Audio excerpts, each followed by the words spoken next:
Okay, next up we have Lynn Petruskevich. Did I get it right? Yes, awesome. And she also is speaking to the Safe and Healthy School Policy. Welcome, Lynn. All right, good evening, and thank you for the opportunity to speak about the revised Safe and Healthy Schools Policy. I had the privilege of holding the position of Healthy Schools Champion from 2012 to 2018 while my children attended Emily Carr Public School. In that volunteer role, I collaborated with other parents, teachers, and administrators to host events and raise awareness about healthy living. Most notably, we successfully ran many annual family nights that saw hundreds of parents and children join together to build connection, community, and practice active, healthy living.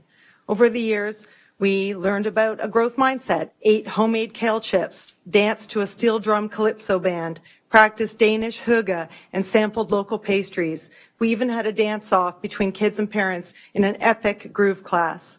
The events were fun, energetic, educational, and epitomized true inclusion and diversity long before they became the buzzwords that they are today. The initiatives were such a success that I was humbled and honored to be selected by the town of Oakville as the 2015 Pan Am Community Torchbearer. Given that, I felt it was important to comment and offer some insight on your updated Safe and Healthy Schools Policy. We live in a unique moment in time where we share the same common language, but increasingly, the definitions of those words are different. Words like safe, healthy, inclusive, identity can have vastly different meanings depending on one's worldview.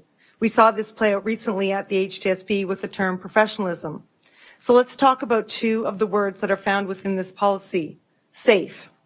All parents want to send their children to school in an environment free from physical violence and civil unrest. This is the shared understanding of what safe means to the majority of Canadians. We seek stable, predictable, and socially connected spaces that foster the integration of our kids, regardless of their visible or invisible differences. Recently, the concept of safe spaces has crept beyond the original definition to one that includes being safe from perspectives that don't align with our own.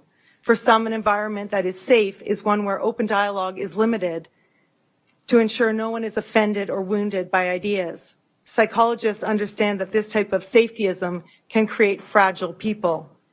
Many parents expect school to be a place where where ideas are openly shared and strength of character and resiliency is fostered. Parents want to raise kids that are anti-fragile. When we teach kids that normal human interactions are implicitly rooted in bad faith or discrimination, then we are weaponizing the taking of offense. That hurts everyone and stifles any hope of connection across our many differences. It creates psychologically weak people. Proof lies in the success of cognitive behavioral therapy, where participants are taught to develop an internal locus of control by taking charge of the only thing they truly can have power over, their own interpretation and response to an external stimuli. This approach builds strong kids. Identity. This word classically refers to an intangible but vital aspect of the self that develops over the course of a lifetime through experience. It is formed and developed by each individual through awareness and experimentation. It is known to be developmentally important that young people do not foreclose on their identity too early. The complexity and magnitude of true identity is an abstract concept that most young children do not even understand, let alone define with this terminology. Resilient kids are taught that some aspects of their identity are fleeting and others are immutable. One of my own daughters identified strongly with the sentiment, "I am a swimmer."